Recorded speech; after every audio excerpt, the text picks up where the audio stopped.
Guys আজি জুবিনদাৰ জন্মদিন উপলক্ষে দেখা পাইছেনে আমাৰ 64ত গছৰ পুলি ৰোপণ কৰিম আৰু আপোনালোকক দেখাই দিম কাৰণ জুবিনদাই নাহৰ ভাল পাইছিল সেইকাৰণে প্ৰতিখন স্কুলত আমাৰ পাটা চাৰ্কত যি 4-5খন স্কুল আছে প্ৰত্যেকখন স্কুলত এজোপাকৈ নাহৰ পুলি ৰোপণ কৰিম আৰু আপোনালোকক দেখাই দিম চাই থাকিব।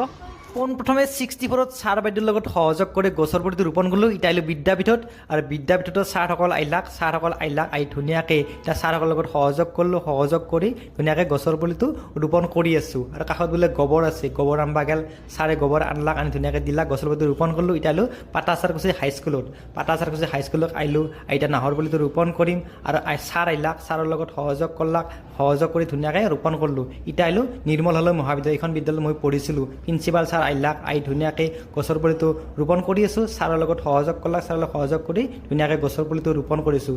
এই গছ পুলিটো আছে মানে জুবিন দা মনত জীয়াই আছে। জয় জুবিন দা, হেপী বাৰ্থডে জুবিন দা।